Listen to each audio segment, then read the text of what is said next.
Hi friends, welcome back to Neenu's kitchen. നമ്മൾ ഇന്ന് തയ്യാറാക്കാൻ പോകുന്നത് ഒരു ഇറച്ചി ചോറാണ്. നമ്മുടെ ബിരിയാണിയൊക്കെ പോലെ തന്നെയുള്ളൊരു റൈസ് റെസിപ്പിയാണ് ഈ ഇറച്ചി ചോറെന്ന് പറഞ്ഞു കഴിഞ്ഞാൽ. ഇത് നമ്മൾ കൊച്ചി ഭാഗത്തൊക്കെ വളരെ ഫേമസ് ആയിട്ടുള്ള ഒന്നാണ്. നമുക്കിത് എപ്പോഴും ബിരിയാണിയൊക്കെ ട്രൈ ചെയ്യുന്നവർക്കാണെങ്കിൽ ഒരു വെറൈറ്റിക്ക് വേണ്ടി മാറ്റി ട്രൈ ചെയ്യാൻ പറ്റിയൊരു അടിപൊളി ഐറ്റമാണിത്. നമുക്കിത് ഏത് അരി വെച്ച് വേണമെങ്കിലും തയ്യാറാക്കാവുന്നതാണ്. ഞാനിവിടെ എടുത്തിരിക്കുന്നത് ജീരകശാല, നമ്മുടെ ബിരിയാണി അരിയൊക്കെ അത് തന്നെയാണ്. നമുക്ക് വേണമെങ്കിൽ സാധാരണ നമ്മൾ വീട്ടിൽ ചോറ് വെക്കുന്ന ഏത് അരി വേണമെങ്കിലും എടുക്കാം. നമ്മളത് ഏറ്റവും ആദ്യം തന്നെ ഒന്ന് കഴുകി വെള്ളത്തിൽ ഇട്ട് കഴിഞ്ഞാൽ അത്യാവശ്യം നന്നായിട്ട് കുതിർന്ന് കിട്ടും. അപ്പോൾ നമുക്ക് പെട്ടെന്ന് തന്നെ വേവിച്ചെടുക്കാൻ പറ്റും. നമുക്ക് കുതിർത്തതിന് ശേഷം നമുക്ക് വേറെ കുക്കറിലേക്ക് കുറച്ച് നമുക്കിതിനാവശ്യമുള്ള ബീഫ് ഇട്ട് കൊടുക്കാം. ഞാനിവിടെ 1 കിലോ അരിക്ക് 1/2 കിലോ ബീഫാണ് എടുത്തിരിക്കുന്നത്. അതിലേക്ക് കുറച്ച് മഞ്ഞൾപ്പൊടിയും കുരുമുളക് പൊടിയും ഗരം മസാലയും പിന്നെ 2-3 ചെറിയ ഉള്ളിയും പിന്നെ ആവശ്യത്തിന് ഉപ്പും പിന്നെ കുറച്ച് കറിവേപ്പിലയും കൂടെ ചേർത്തിട്ടാണ് വേവിക്കുന്നത്. ഇതിലേക്ക് 1 ഗ്ലാസ് വെള്ളം ഒഴിച്ചു കൊടുക്കുക. നമ്മൾ ആദ്യം തന്നെ അധികം വെള്ളം ഒഴിച്ച് കൊടുക്കരുത്. നമ്മൾ വളരെ കുറച്ച് വെള്ളത്തിൽ ബീഫൊക്കെ വേവിക്കാനുള്ളൂ, എന്നാലാണ് അതിൻ്റെ നെയ്യുടെയൊക്കെ ടേസ്റ്റ് കിട്ടത്തുള്ളൂ നമുക്ക്. ഇപ്പോൾ നമ്മുടെ ബീഫ് നന്നായിട്ട് വെന്ത് വന്നിട്ടുണ്ട്. ഒരു 50% വേവിച്ചെടുത്തിട്ടുള്ളൂ കേട്ടോ നമ്മളിപ്പോൾ ബീഫ്. അപ്പോൾ നമ്മൾ പകുതിയോളം ഒന്ന് വേവിച്ചിട്ട് നമുക്ക് ബീഫ് മാറ്റി വെക്കാം. എന്നിട്ട് നമ്മൾ അതൊന്ന് കറിയാക്കി എടുക്കാൻ വേണ്ടിയിട്ട് ഒരു പാത്രത്തിലേക്ക് കുറച്ച് എണ്ണ ഒഴിച്ചിട്ട് നമുക്ക് ആവശ്യത്തിനുള്ള സവോളയും ഉള്ളിയും കൂടെ ചേർത്ത് കൊടുക്കാം. ഞാനിവിടെ ഒരു 2 സവോള ഒരു 10-15 ഉള്ളിയാണ് എടുത്തിരിക്കുന്നത്. നിങ്ങൾക്കിത് ഉള്ളിയുടെ അളവ് കൂട്ടുകയോ കുറയ്ക്കുകയോ എങ്ങനെ വേണമെങ്കിലും ചെയ്യാം. ഉള്ളി എന്തോരം ചേർക്കുന്നോ അത്രയും നമുക്ക് കറിക്ക് നല്ല ടേസ്റ്റ് ഉണ്ടാവും. അതിന് വേണ്ടിയിട്ടാണ് ഉള്ളി ചേർത്ത് കൊടുക്കുന്നത്. ഇനി ഉള്ളി താല്പര്യമില്ലാത്തൊക്കെ അത് ഒഴിവാക്കുകയും ചെയ്യാം. അതൊന്ന് ചെറുതായിട്ട് വഴണ്ടി വരുമ്പോഴേക്കും നമുക്ക് 1 ടേബിൾ സ്പൂൺ ഇഞ്ചി ചതച്ചതും 1 ടേബിൾ സ്പൂൺ വെളുത്തുള്ളി ചതച്ചതും കൂടെ ചേർത്ത് കൊടുക്കാം. ഇതും കൂടെ ചേർത്തിട്ട് നന്നായിട്ടൊന്ന് വഴറ്റി കൊടുക്കണം. ചെറിയൊരു കളർ മാറി വരുന്ന സമയമാകുമ്പോഴേക്കും നമുക്കിതിലേക്ക് നടുവേ കീറിയിട്ടിരിക്കുന്ന 2 പച്ചമുളകും കുറച്ച് കറിവേപ്പിലയും കൂടെ ചേർത്ത് കൊടുക്കാം. പച്ചമുളകിൻ്റെ അളവ് നമുക്ക് എരിവിനനുസരിച്ച് ചേർത്ത് കൊടുക്കാം. നമ്മൾ ഇതിനകത്ത് അധികം മുളക് പൊടി ചേർക്കത്തില്ല. നമ്മളിത് ഒരു ഡാർക്ക് ബ്രൗൺ നിറത്തിലാണ് നമുക്ക് വേണ്ടത്. അതുകൊണ്ട് ഒരുപാട് മുളക് പൊടി ചേർത്തിട്ട് റെഡ് കളർ നമ്മൾ ഇതിന് വരുത്തത്തില്ല. അതുകൊണ്ട് തന്നെ നമ്മൾ പച്ചമുളക് ആവശ്യത്തിന് എരിവിനനുസരിച്ച് ഇട്ട് കൊടുക്കണം. പിന്നെ നമ്മൾ കുരുമുളക് പൊടിയും ചേർക്കുന്നുണ്ടല്ലോ ആവശ്യത്തിന്. അതുകൊണ്ട് തന്നെ എരിവ് നല്ല കറക്റ്റായിട്ട് നമുക്ക് കിട്ടും. നിങ്ങൾക്ക് എരിവ് എന്തോരാണോ വെച്ചാൽ അനുസരിച്ച് നമുക്ക് പച്ചമുളക് ചേർത്ത് കൊടുക്കാം. നിങ്ങൾക്ക് പച്ചമുളക് വേണമെങ്കിൽ ചതച്ചിട്ട് വേണമെങ്കിലും ചേർത്ത് കൊടുക്കാം. അതൊക്കെ നമ്മുടെ ഇഷ്ടമാണ്. ഇതിപ്പോൾ ഞാൻ എടുത്ത് കളയാൻ നമുക്ക് കഴിക്കുമ്പോൾ പച്ചമുളക് എടുത്ത് മാറ്റാനുള്ള എളുപ്പത്തിനാണ് ഞാനിത് നീളത്തിൽ തന്നെ അരിഞ്ഞിടുന്നത്. ഇനി ചെറുതായിട്ടൊന്ന് വഴണ്ടി വന്നതിന് ശേഷം നമുക്കിതിലേക്ക് വലിയൊരു തക്കാളി ചേർത്ത് കൊടുക്കാം. ഞാൻ നല്ല വലിയ തക്കാളി ആയതുകൊണ്ട് ഒരെണ്ണം ചേർത്തിരിക്കുന്നത്. ചെറുതൊക്കെ ആണെങ്കിൽ 2 വരെ ചേർത്ത് കൊടുക്കാം.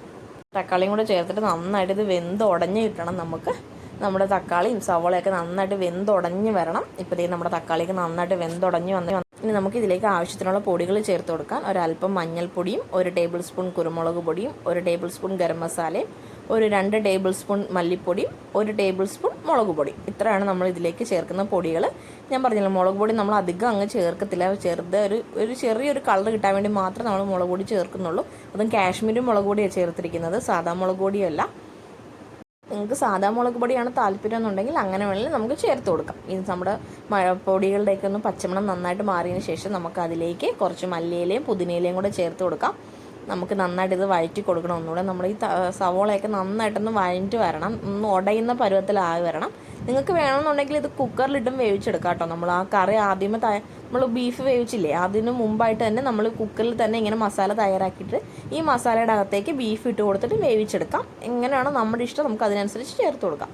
ഇപ്പോൾ ആ മസാലയുടെയൊക്കെ പച്ചമണം ഒന്ന് മാറിയതിന് ശേഷം ഞാൻ ഇപ്പോൾ നമ്മൾ വേവിച്ച് വെച്ചിരിക്കുന്ന ബീഫ് അതേപടി ഇട്ട് കൊടുക്കുന്നുണ്ട്. ആ വെള്ളം എല്ലാം ഉൾപ്പെടെ ആട്ടോ ഇട്ട് കൊടുത്തേക്കുന്നത്.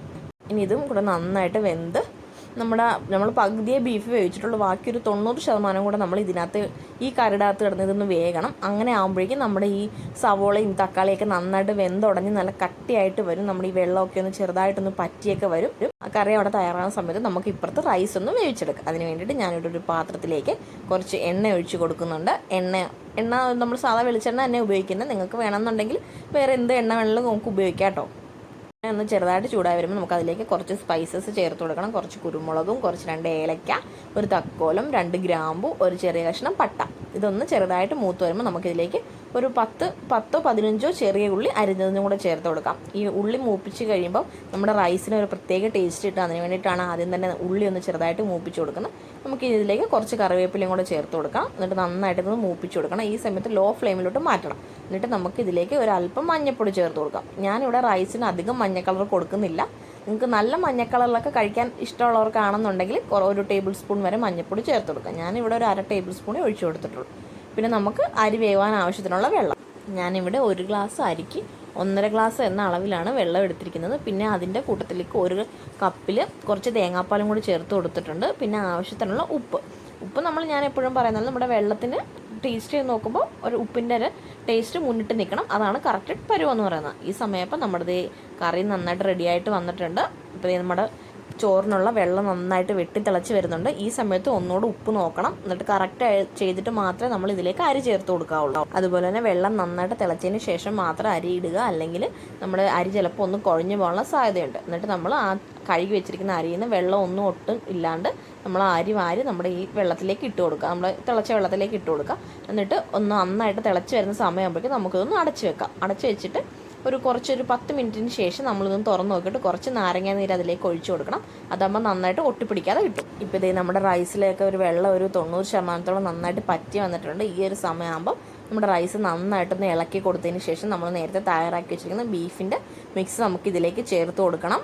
ഞാൻ പറഞ്ഞില്ല, ഞാൻ ഒരുപാട് മഞ്ഞ കളർ നമ്മുടെ റൈസിന് കൊടുത്തിട്ടില്ല, ഒരു ചെറിയൊരു കളറേ കൊടുത്തിട്ടുള്ളൂ. നിങ്ങൾക്ക് ഇതിലും കളർ വേണമെന്നുണ്ടെങ്കിൽ കുറച്ചുകൂടെ മഞ്ഞൾപ്പൊടി ചേർത്ത് കൊടുത്താൽ മതി. അതേ നമ്മുടെ ബീഫും കൂടെ ചേർത്തിട്ട് നന്നായിട്ട് മിക്സ് ചെയ്തതിന് ശേഷം ഏറ്റവും ലോ ഫ്ലെയിമിലാക്കിയിട്ട് നമ്മളിത് അടച്ച് വെച്ചിട്ട് മേളിലൊരു ചെറിയൊരു വെയിറ്റും വെച്ച് കൊടുക്കണം. അതാകുമ്പോൾ അതിൽ ആവിയൊക്കെ നമ്മുടെ റൈസിൽ തന്നെ തിങ്ങിയിട്ട് നല്ലൊരു ടേസ്റ്റ് കിട്ടും. ഇപ്പോൾ നമ്മുടെ ഇറച്ചി ചോറ് നല്ല പെർഫെക്റ്റായിട്ട് റെഡിയായിട്ട് വന്നിട്ടുണ്ട്. ഇതെല്ലാവരും വീട്ടിൽ ട്രൈ ചെയ്ത് നോക്കണം. നിങ്ങൾക്ക് എല്ലാവർക്കും തീർച്ചയായിട്ടും ഇഷ്ടപ്പെടും. അപ്പോൾ നമ്മുടെ ഈ ചാനൽ ആദ്യമായിട്ടാണ് കാണുന്നുണ്ടെങ്കിൽ പ്ലീസ് ഒന്ന് സബ്സ്ക്രൈബ് ചെയ്തേക്കണം. സബ്സ്ക്രൈബ് ചെയ്തിട്ട് അടുത്തുള്ള കുഞ്ഞു ബെല്ലൈക്കണും കൂടെ അമർത്തി കഴിഞ്ഞാൽ ഞാൻ ഇനി ഇടുന്ന വീഡിയോസിന് നോട്ടിഫിക്കേഷൻ നിങ്ങൾക്ക് കിട്ടുന്നതായിരിക്കും. അപ്പോൾ ഇതെല്ലാവരും വീട്ടിലൊന്ന് ട്രൈ ചെയ്ത് നോക്കണം. എപ്പോഴും ബിരിയാണിയൊക്കെ ചെയ്യുന്നവർക്ക് ഒരു പ്രത്യേക ഒരു ഫീലായിരിക്കും ഇത് കഴിക്കുന്നത്. നല്ല ടേസ്റ്റാട്ടോ. ആ തേങ്ങാപ്പാൽ ചേർക്കുന്നതുകൊണ്ട് പ്രത്യേക ഒരു ടേസ്റ്റ് തന്നെയാണ്. തേങ്ങാപ്പാൽ കഴിവതും എല്ലാവരും ചേർക്കാൻ ശ്രമിക്കുക. അത് നല്ലൊരു ടേസ്റ്റ് നമ്മുടെ ഇതിന് കൊടുക്കുന്നതാണ്. അപ്പോൾ വേറൊരു വീഡിയോ ആയിട്ട് വീണ്ടും കാണാം.